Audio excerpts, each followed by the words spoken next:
Voilà, mes amis, on se retrouve à nouveau avec Monsieur Ababou et Monsieur Dre et on continue notre série de cours sur la situation aujourd'hui dans le monde qui, bien sûr, est très, très difficile, comme on le sait.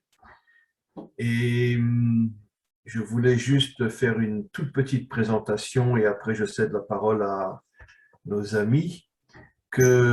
Effectivement, comme on le sait, on est à la fin du 6e millénaire et on est très proche de la délivrance finale. Et le Zohar dit que juste avant la délivrance finale, le Erev Rav dominera le monde entier et surtout en Israël. Le Erev Rav se propagera et s'introduira à l'intérieur du peuple juif pour le détruire de l'intérieur. Et dans le livre Kol Hator, qui est un Rav qui s'appelle le Rav Sokolov, qui était un élève du Gaon de Vilna, il écrit que le plus grand combat d'Israël sera justement contre le Erev Rav qui se trouve à l'intérieur du Ham Israël. Et il dit que ça sera plus dur encore que le combat avec Esav et plus dur encore que le combat avec Ishmaël dans le livre Kol Hator, un livre absolument extraordinaire. Et d'ailleurs, je vous conseille de l'acheter et de le lire parce que c'est un livre fabuleux. Et il dit que le dernier grand combat d'Israël sera avec le Erev Rav qui se trouve à l'intérieur d'Israël. Et il rajoute même que c'est le Erev Rav qui, sous la table, va demander à Gog de venir détruire Israël.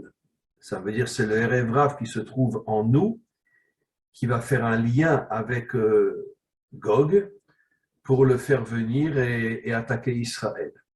Évidemment, c'est à ce moment-là que le Mashiach se dévoilera et j'espère que les choses changeront. Mais en tous les cas, on est aujourd'hui dans une situation vraiment très, très, très difficile. Et je cède la parole maintenant à nos amis pour avoir plus de profondeur dans ce qui doit être dit aujourd'hui. Voilà.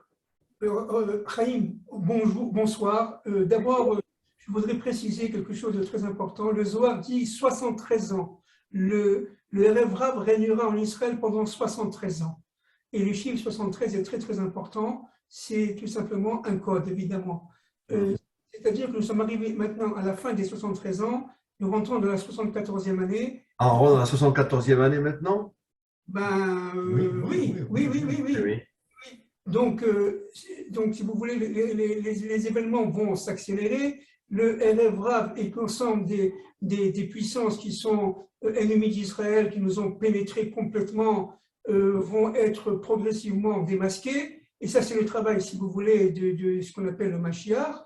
Et à partir de ce moment-là, en se sentant démasqués, comme vous venez de dire très justement, Chaim, ils vont réveiller les nations contre Israël. Parce qu'ils sentiront leur fin proche. Voilà exactement, d'après ce que je comprends, d'après ce que je ressens, ce qui va se passer. Maintenant, je laisse la parole à mon ami Louis pour parler du mal dans le monde. Voilà. Bien, alors je voudrais préciser qu'on a eu une longue absence, puisque un cours que nous avions réalisé ensemble n'a pas pu, pour des raisons techniques. Non, malheureusement, j'ai fait la bêtise de l'effacer sans m'en rendre compte. Il n'y a pas, comme vous savez, Rav, et ce n'est pas vous que je vais l'apprendre, il n'y a pas de hasard. Donc, à ce moment-là, peut-être que ça a été reporté pour ce soir, pour que le Exactement. Beaucoup plus percutant. Et d'ailleurs, j'en avais parlé avec Fabien Rocher, ce soir, j'avais du solide par rapport à les intrigues que mène l'État profond dans ce monde pour comprendre exactement, même si on sait les liens avec les liens maçonniques qui datent depuis l'Antiquité, mais là, ce qui nous interpelle aujourd'hui, c'est la situation présente. Comment ce mal a pu se diffuser à un point redoutable, d'autant que vous l'avez signalé, les maîtres disent que ce sera peut-être au sein d'Israël que le combat sera le plus terrible. Mais Israël, le peuple le plus infiltré de la terre, le premier qui a commencé à infiltrer des étrangers dans notre peuple, c'était Pharaon, comme Rachid le dit. quand on est sorti d'Égypte, il a fait rentrer les enfants de Bilam qui ont pris la tête du Erev Rav, et c'est eux qui ont fait la faute du veau d'or. Et ça fait des millénaires qu'on est complètement infiltré par des gens qui se font passer pour des juifs et qui ne le sont absolument pas. Bien sûr. Alors, justement, pour éviter des commentaires d'étiquettes complotistes, parce qu'il y a toujours des gens qui ne se satisfont pas de cette manière d'analyser la situation, je vais vous citer mot pour mot des personnages qui ont disparu aujourd'hui, donc on risque rien, et qui, par leur carrure politique, ont été au fait de ce qui se passait dans les coulisses. Alors, par exemple, Woodrow Wilson, qui a été président des États-Unis, le 28e président, les dates de Woodrow Wilson, c'est 1856-1924. Et dit-il… Il était président des États-Unis pendant la Première Guerre mondiale. Voilà.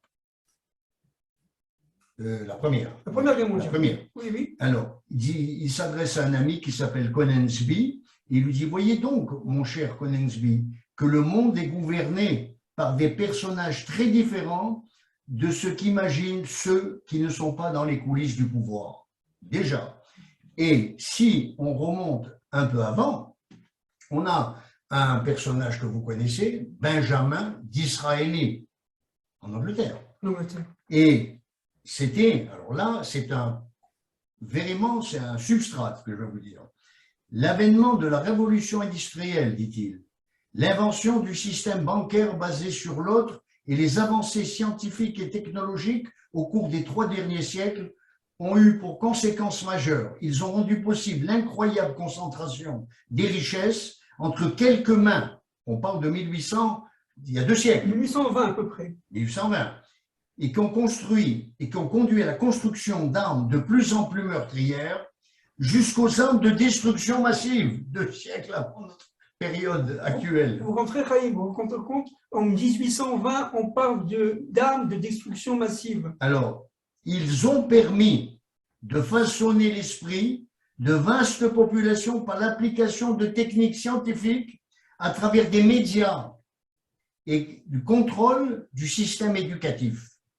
Les familles les plus riches de la planète mènent la barque dans tous les grands bouleversements qu'elles provoquent. Leur sphère d'activité s'étend dans l'ensemble du globe et même au-delà. Leurs ambitions et leur avidité pour la richesse et le pouvoir ne connaissent aucune limite.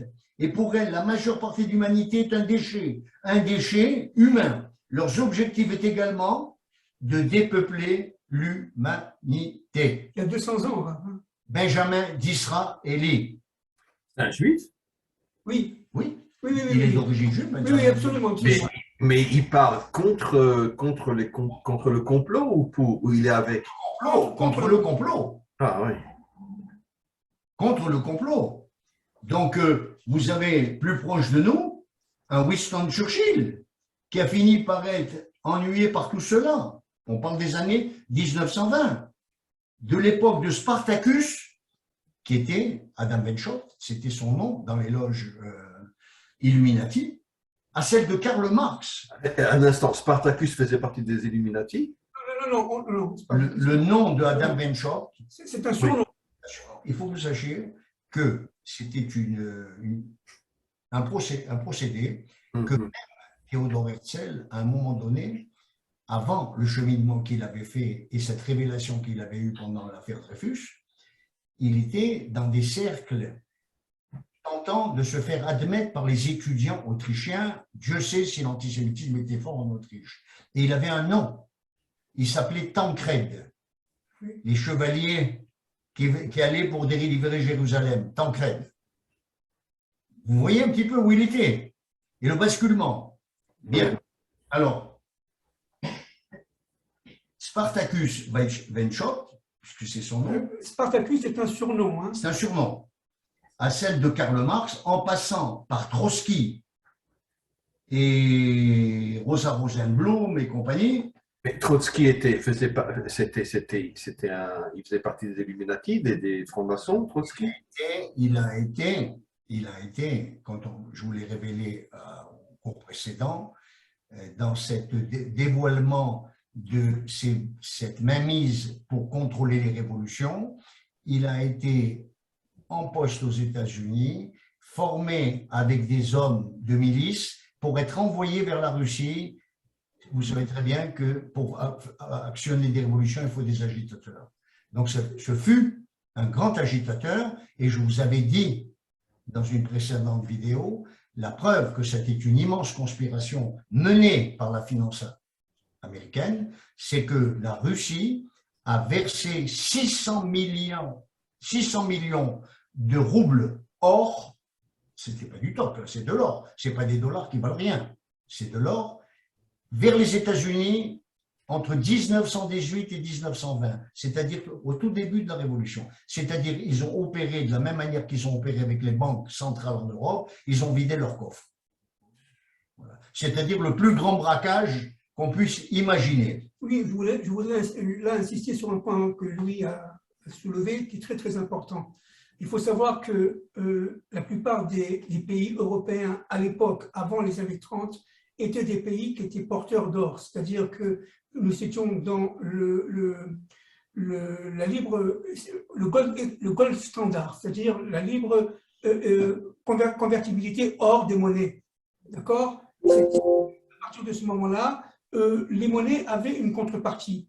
Et les États-Unis, pour pouvoir mettre leur pouvoir, leur contrôle sur ces économies et sur ces monnaies, ont demandé de déposer en leur sein, notamment à la Federal Reserve Bank qui a été créée, on le sait, en janvier 1913, de déposer une bonne partie de leur réserve d'or. Et des pays comme la France ont été contraints à le faire, et donc ils se sont retrouvés vraiment sans or à la veille de la crise de 29 et au début de la Seconde Guerre mondiale. Et c'est pas seulement, l'Angleterre aussi s'est trouvée comme ça, et un pays comme l'Italie s'est retrouvé comme ça. Aujourd'hui, si vous voulez, les avoirs en or des pays européens sont la plupart du temps, disons aux 3/4, déposés à la Federal Reserve Bank américaine sous forme de dépôt, mais en fin de compte sous forme de contrôle.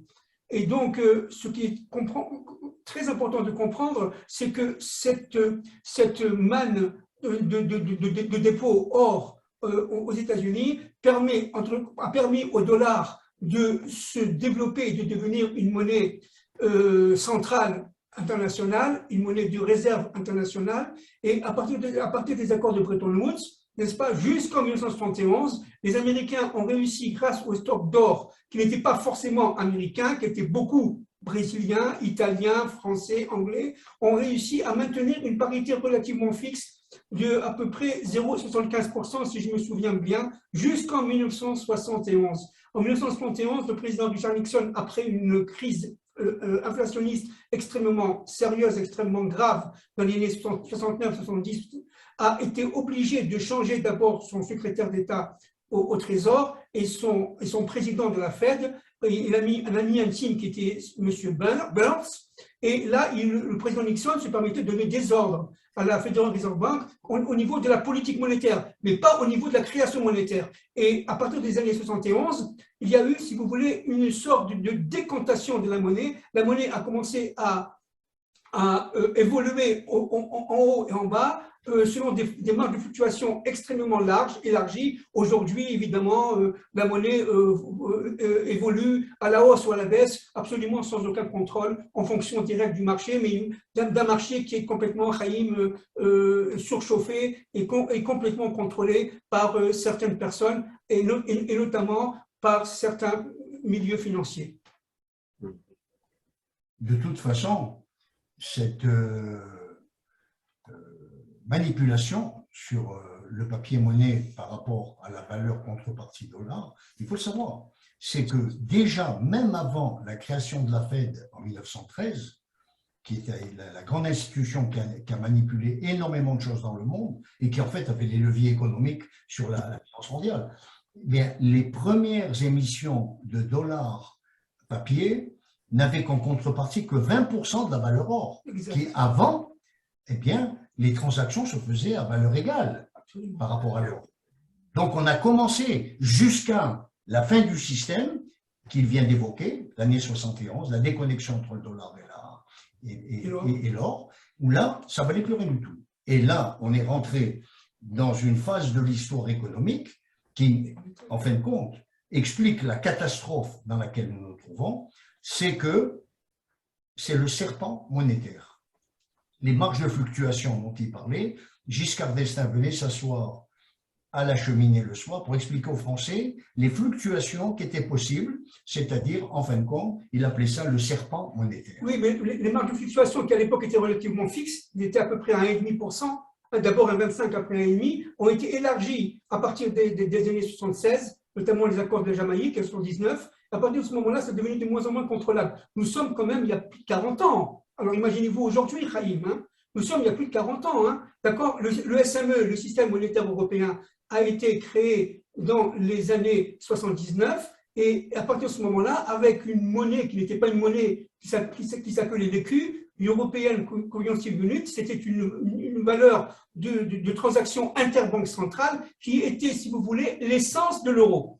Et quand vous voyez l'euro, comment ça a été construit, l'euro a été construit particulièrement à partir du mark allemand. Et ils ont calculé, les experts ont calculé des coefficients de convergence et de divergence, de manière à ce que le franc puisse avoir un coefficient de divergence moins élevé que la lire italienne ou que la monnaie portugaise, etc. etc. C'est-à-dire qu'en fin de compte, qu'est-ce que c'est que l'euro? C'est un marque allemand déguisé. C'est une arme de l'Allemagne, évidemment octroyée évidemment par les Américains, par la Banque centrale américaine, de manière à pouvoir dominer une bonne partie du marché européen. Et je voudrais vous poser une question. Comment vous comprenez aujourd'hui l'augmentation tout augmente aujourd'hui, et surtout en Israël. Qu'est-ce qui se cache derrière cette augmentation?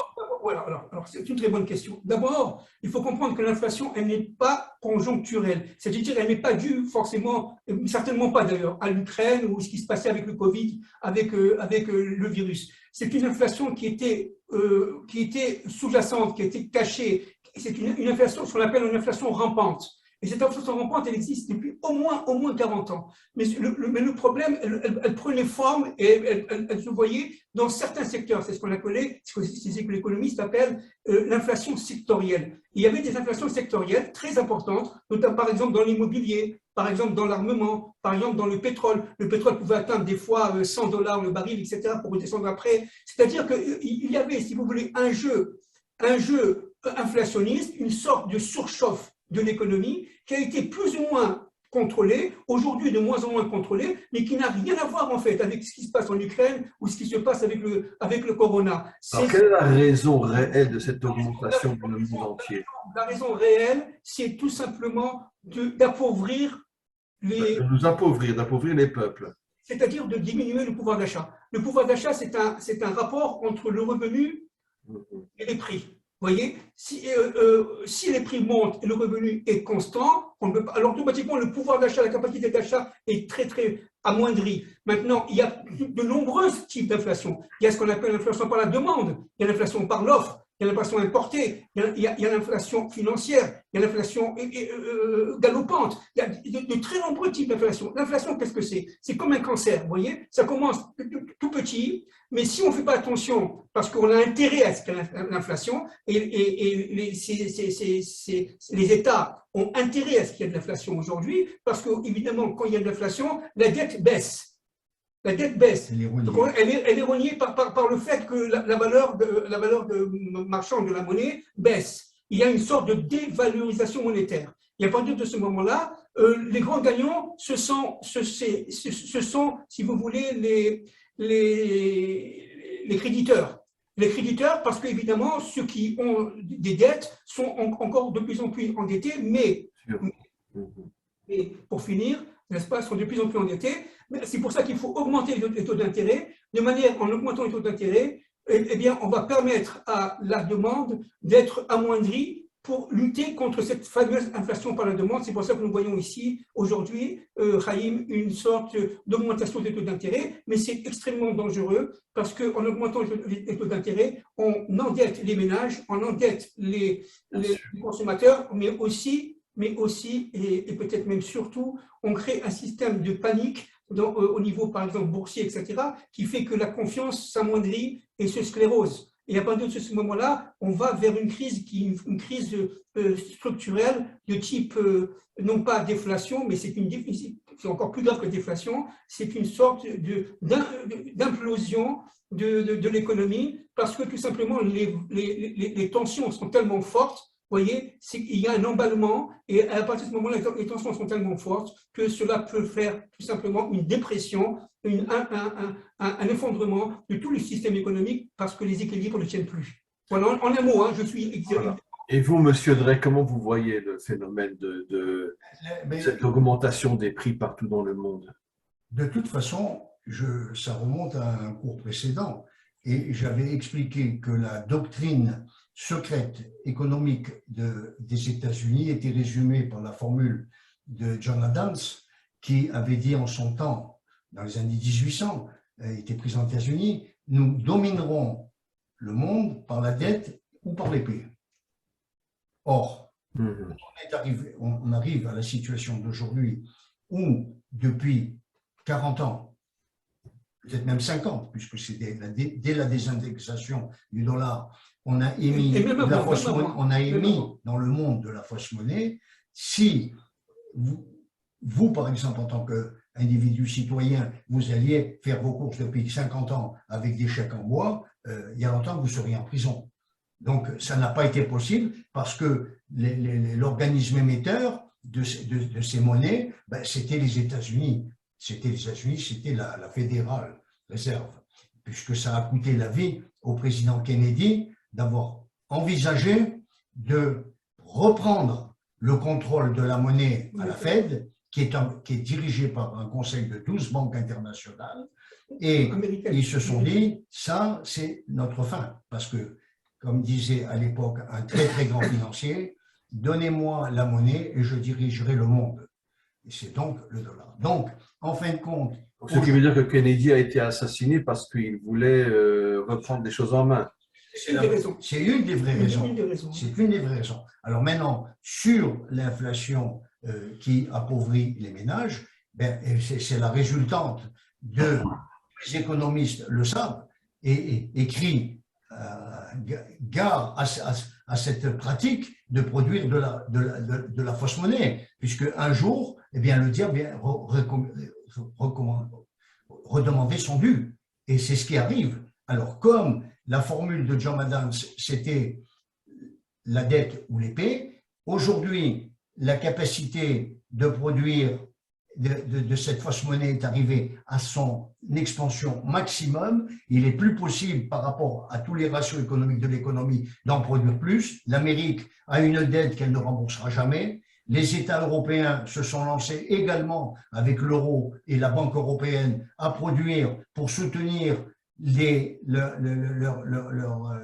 banques, leurs engagements de la production. Donc, il faut bien qu'il y ait un responsable de tout ça. Donc, personne… Et à votre avis, qui est derrière tout ça? Qu'est-ce qui est derrière tout ça? C'est la haute finance qui est à la manœuvre et qui va aujourd'hui, par le biais de ce conflit, le premier, qu'on a vu naître depuis le mois de février en Ukraine, pousser à la roue avec derrière les engagements de tout le complexe industriel, militaro-industriel et compagnie.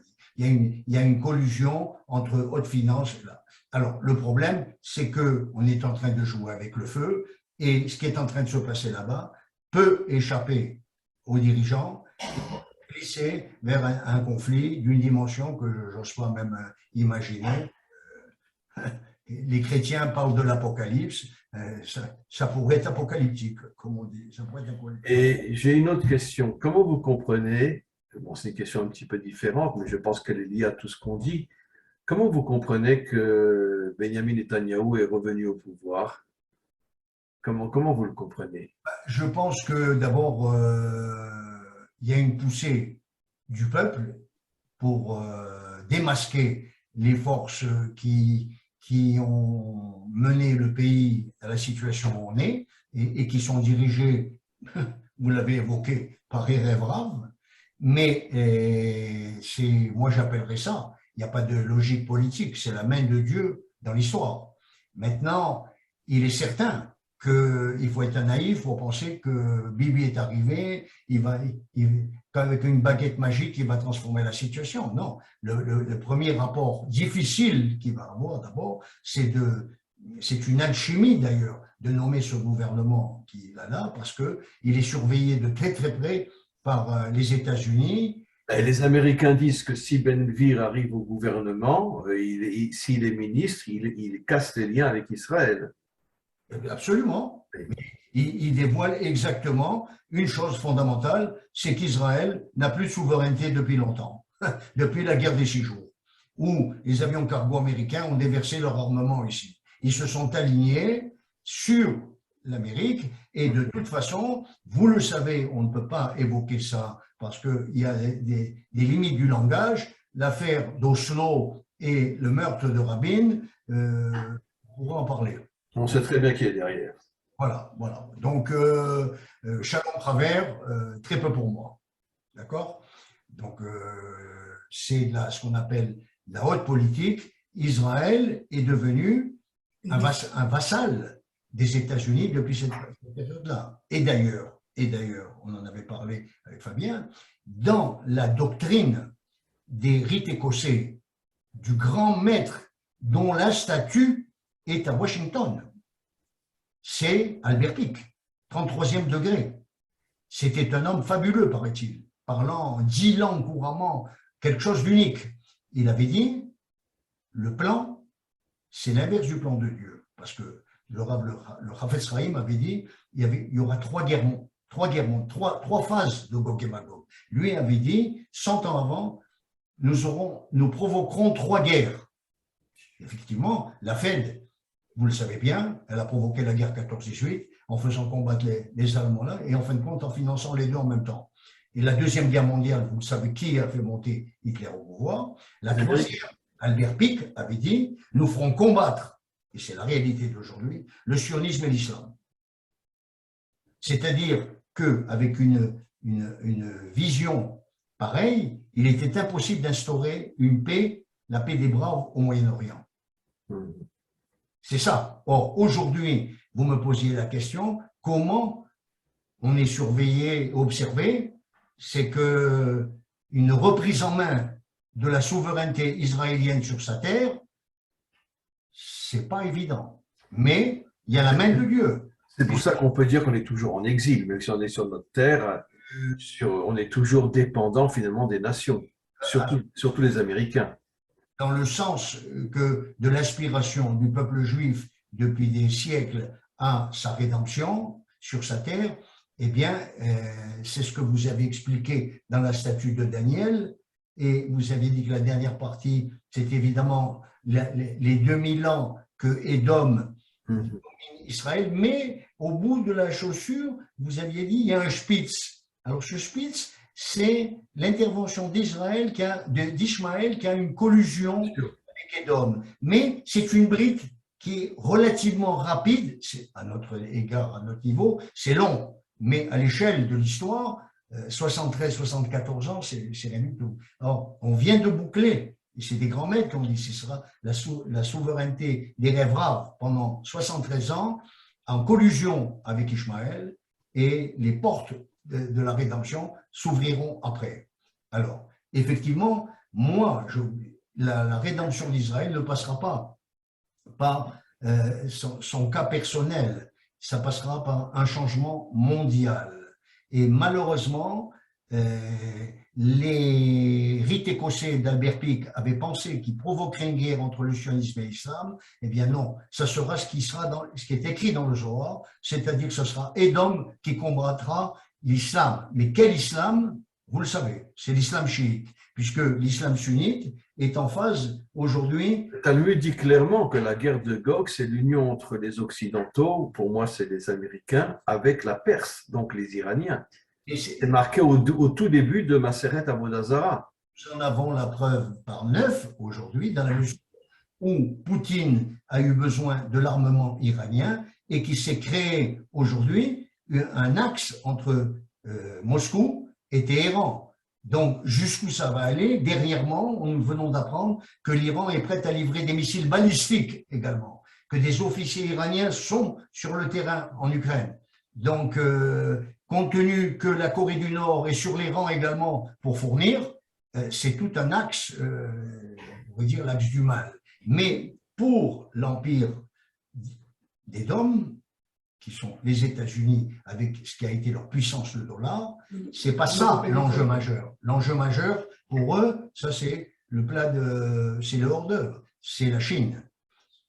Et ils savent très bien que c'est aujourd'hui ou jamais. Et les choses se précipitent. Je veux vous dire. Vous pensez qu'il y aurait une guerre entre les Américains et la Chine? C'est certain. Je vais vous dire pourquoi. Puisque jusqu'à présent, même avec Trump qui avait durci le ton et tout avec la Chine dans sa guerre économique, il ne s'était pas attaqué à ce problème. C'est que l'économie chinoise est très demandeuse de microprocesseurs.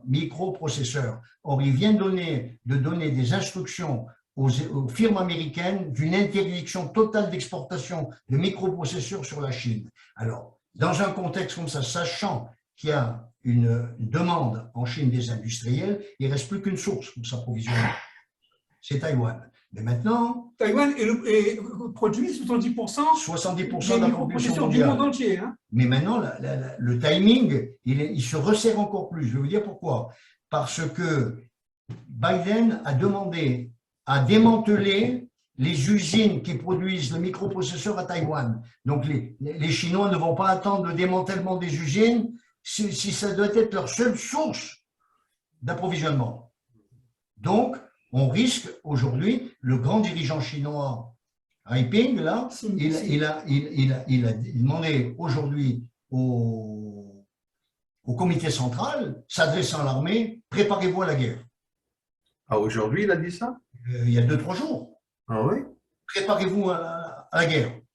Il est évident que la Chine, sans microprocesseurs, sans avoir ce monopole de la production de microprocesseurs, s'effondre. C'est une question de survie. La Chine a des entreprises qui sont, contrairement à ce qu'on pense, extrêmement endettées. Extrêmement endettées. Et donc, s'il n'y a pas cette ressource extérieure de production, notamment de Taïwan, internationale, pour pouvoir produire les microprocesseurs en Chine, l'économie chinoise ne pourra pas tenir quelques jours. Donc la situation, elle est fébrile, si vous voulez. C'est une question de survie pour la Chine et de course contre la montre. Donc nous avons ici, si vous voulez, un cocktail absolument phénoménal, avec une Europe qui est très très affaiblie, avec pas d'armée du tout ou très peu,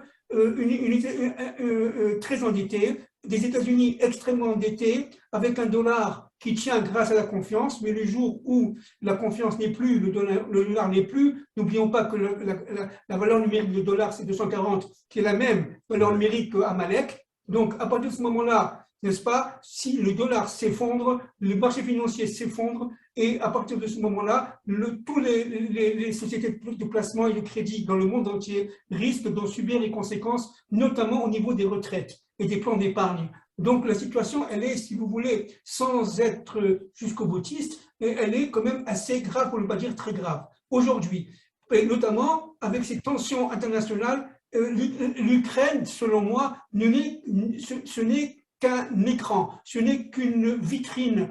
Ce qui se passe à l'intérieur, c'est beaucoup plus redoutable. Ce sont ces gens-là, qu'on dit très très riches, multimilliardaires, qui ont le sentiment d'avoir été démasqués et donc de faire une course en avant, sur un plan qui, oui, avec comme dit Louis, l'épée, n'est-ce pas, une course en avant de manière à essayer de reprendre le contrôle de la situation. Ils sont quelque part épouvantés parce que, par exemple, les élections en Israël n'ont pas été perçues par eux comme étant logiques. Ils ne comprennent pas ce qui s'est passé parce qu'ils ont mis des milliards par l'intermédiaire de leurs associations en Israël de manière à maintenir, entre guillemets, la gauche au pouvoir, je dis bien entre guillemets, mais entre guillemets, ils ont été extrêmement surpris par les résultats, donc ils sont aujourd'hui dans l'expectative, ils sont dans, si vous voulez, la défensive, mais ils vont prendre très vite l'offensive en essayant évidemment de discréditer. Je n'ai pas compris, qui a donné des milliards à la gauche?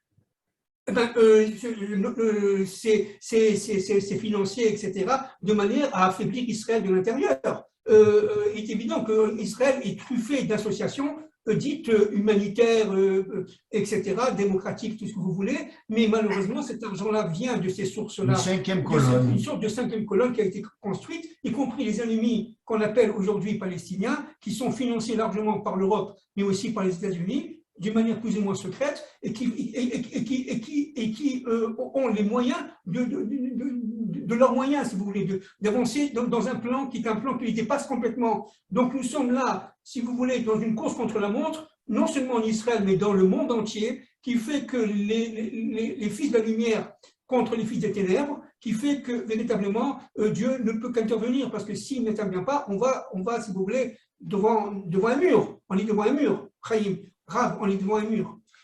Mais de toute façon, parce que je n'avais pas fini mon propos concernant un homme qui est contemporain, pratiquement, Winston Churchill, en 1920, et qui disait, écoutez bien, cette conspiration mondiale pour le renversement de la civilisation et la reconstitution de la société sur la base d'un développement arrêté, d'une malveillance envieuse et d'une égalité impossible n'a cessé de croître.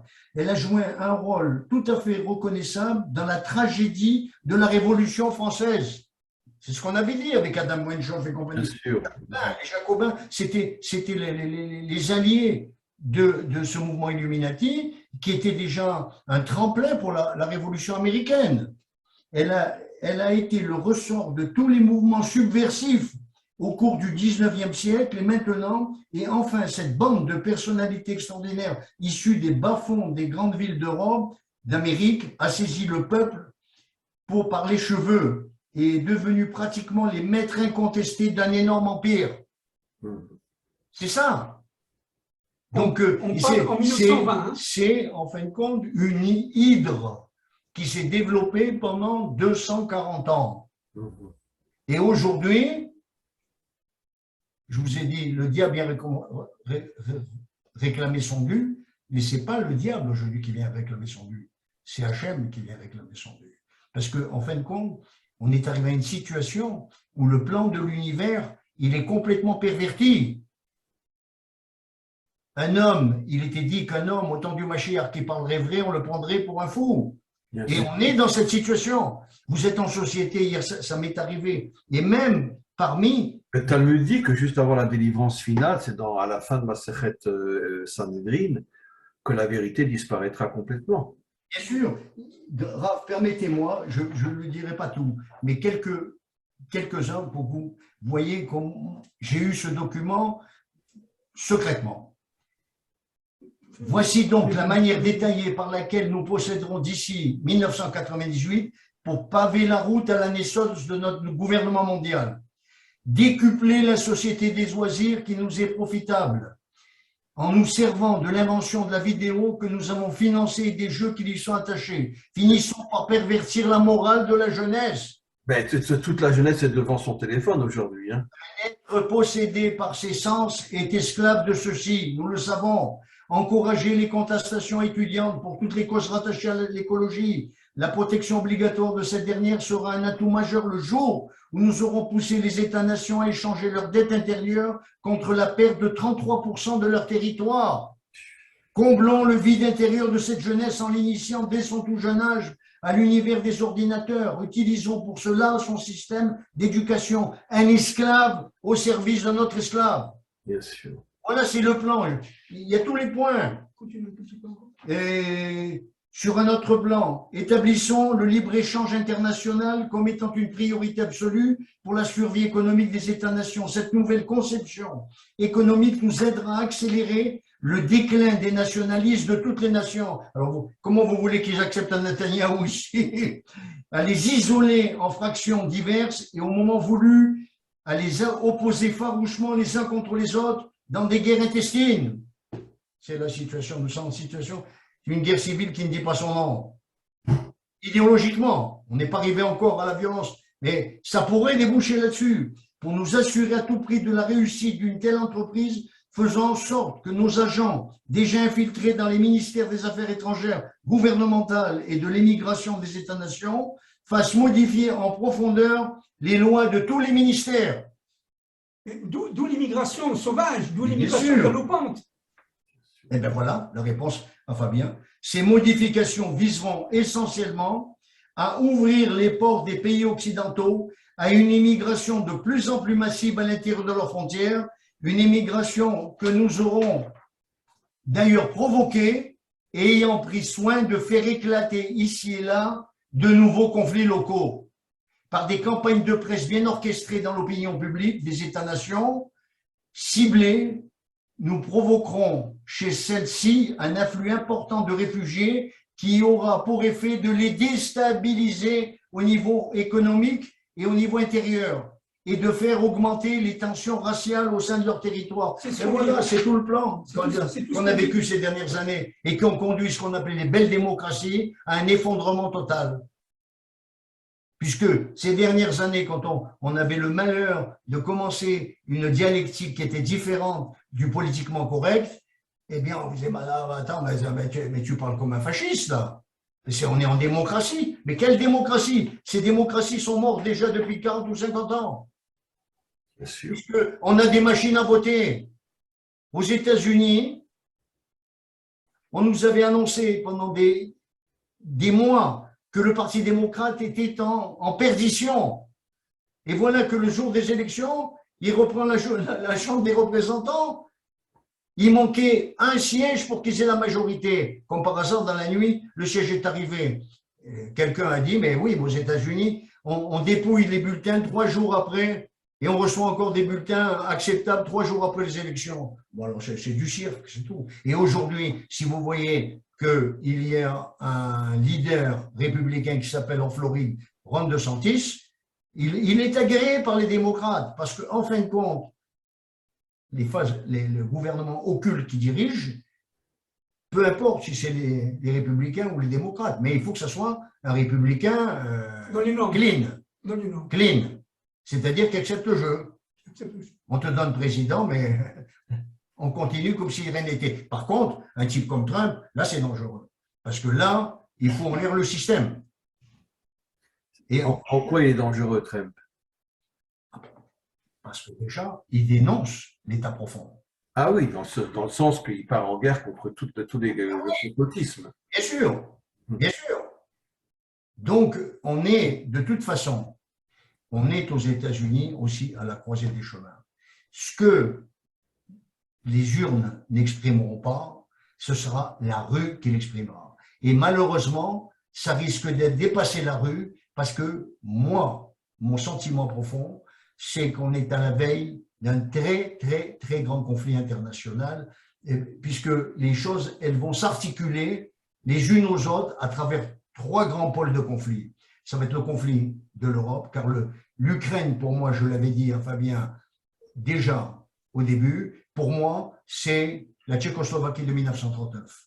Les choses vont évoluer. La Russie ne perdra pas. Aujourd'hui, on crie cocorico parce que les forces ukrainiennes sont rentrées à Kherson, mais en fait, c'est un repli, j'ai étudié les articles de divers, c'est un repli stratégique.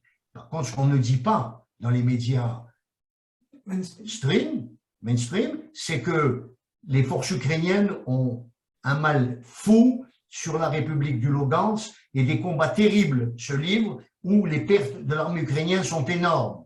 La Russie tient encore 60%. Et ils viennent de mettre en garde des hauts personnages du Kremlin. À savoir, nous avons adopté à la Douma le fait que ces républiques sont partie de la Fédération russe. Autant dire que, en dernier recours, nous utiliserons tout pour les récupérer. Donc ça, c'est déjà le premier pôle. Le deuxième pôle, on en a parlé, on l'a bien suffisamment évoqué. Imaginez que la Russie va s'attaquer à l'Europe. Comment? Vous pensez que la Russie va s'attaquer à l'Europe? J'en suis persuadé. J'en suis persuadé.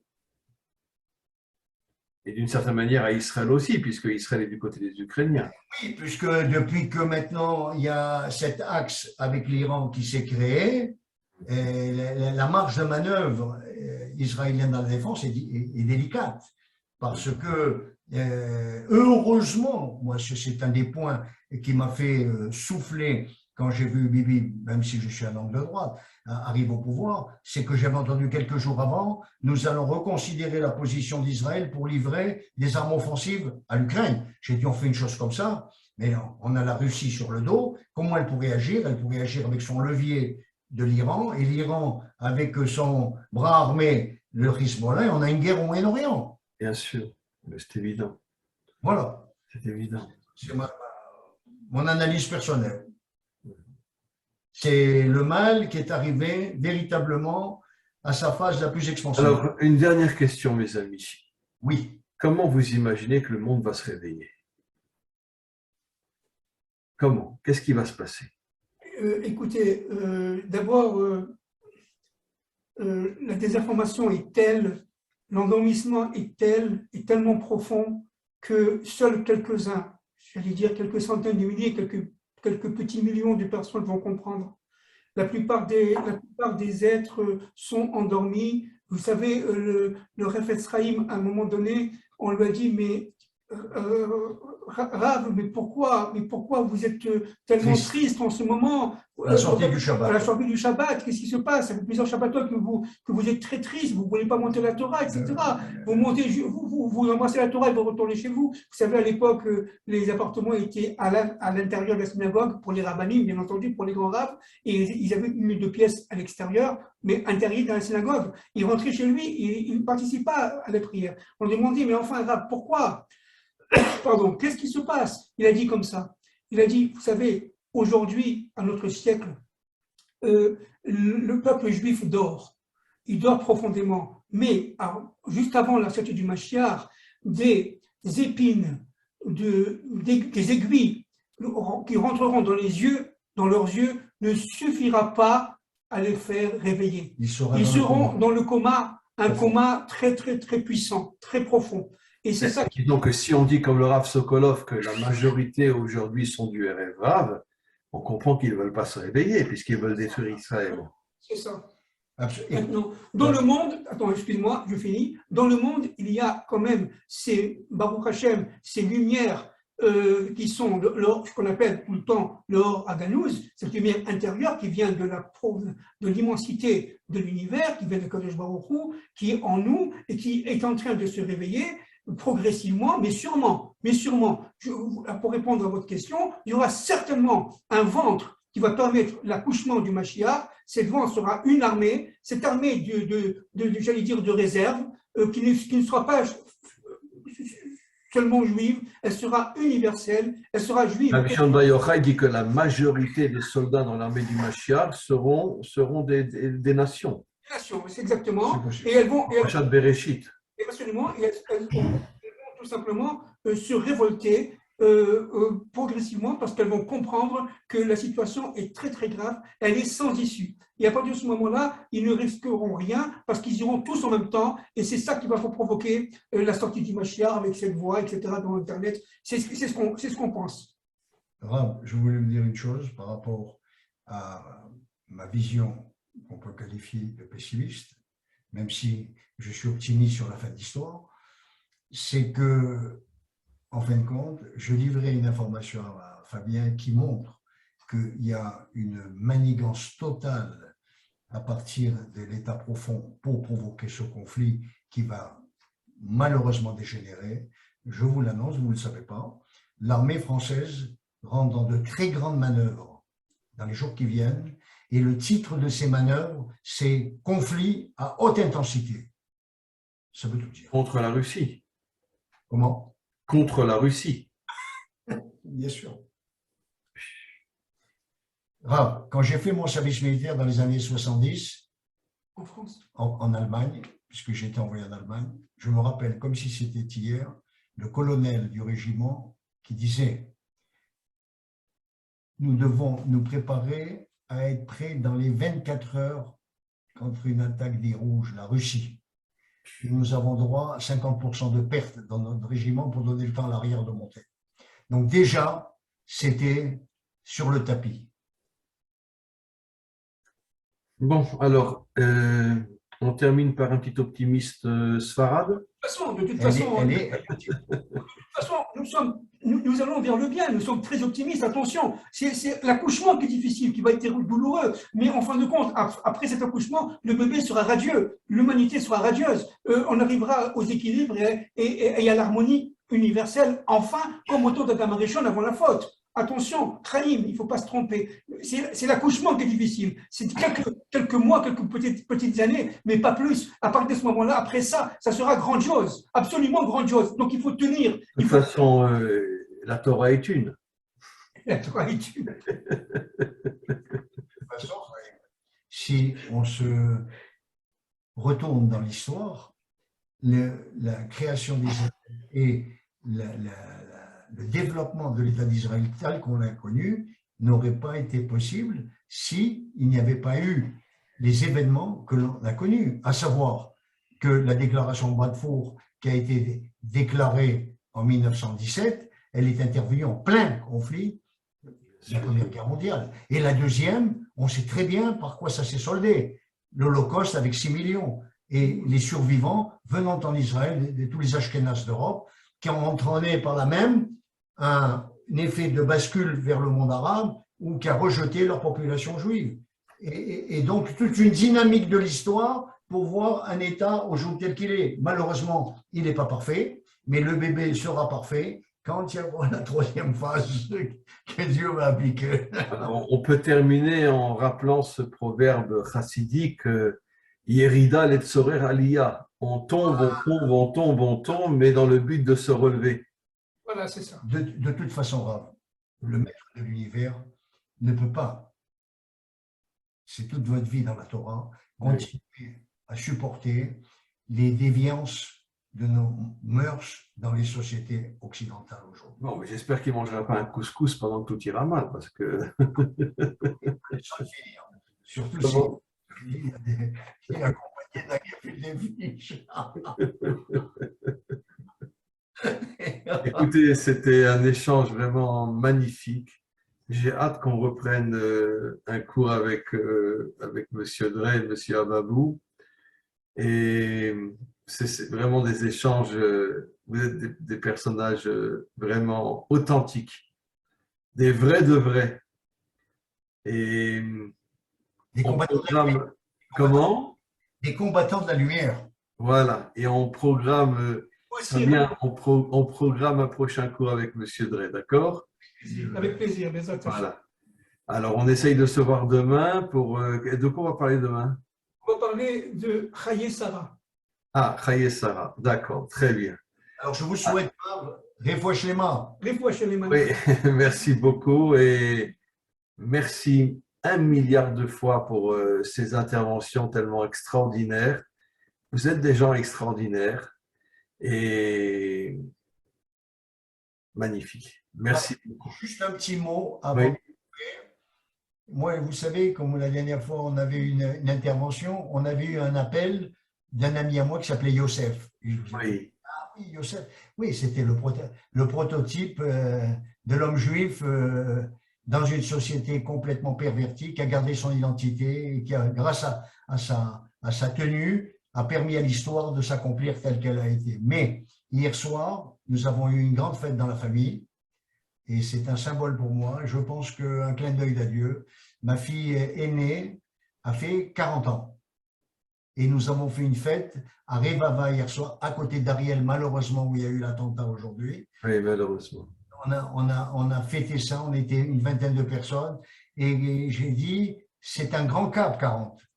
Et effectivement, c'est le cap que le peuple juif a tenu pour sortir du désert pendant 40 ans. Alors espérons, maintenant, prochainement, on approche des fêtes de Hanouka, que le miracle des Maccabées se renouvellera et que Nissim Beniflaot. Amen. Grâce au mérite des femmes, et notamment de Judith, Yehudit. Et de Sarah. Et de Et Sarah. et c'est ça. Et de Sarah. Allez, Mais bonsoir. Sarah est le Gilgul de Chava et elle se réincarne dans la femme du Mashiach, Évidemment, qui sera Chava elle-même. D'accord? évidemment. Mais le problème, c'est que je n'arrive pas à comprendre pourquoi le Mashiach ne vient pas. Il est en train de chercher son âne et il ne le trouve pas. C'est peut-être vous. Comment? C'est peut-être vous. Non, non, moi je suis marocain, je ne suis pas ashkénaze. Hein. Alors, et l'âme du Mashiach sera ashkénaze, ça c'est sûr. Mais vous savez que Chouchani, qui était pour moi, Ouais. c'est un personnage qui m'a interpellé énormément. J'ai lu ses livres, des livres sur lui et tout. Je considérais que c'était le Eliyahu Hanavi de sa génération. Oui, ben on avait parlé de ça avec Moshe. Et, En fait, il était ashkénaze fondamentalement, mais il a été changé de nom et d'identité à Casablanca pour se faire appeler Mordechai Ben Susan. ben, c'est comme moi, je m'appelle Dinovitch, mais en vérité, je suis le Rav Abitboul. Attends, il y a quelque chose avec vous. Il y a un kécher avec un Chouchani. Voilà.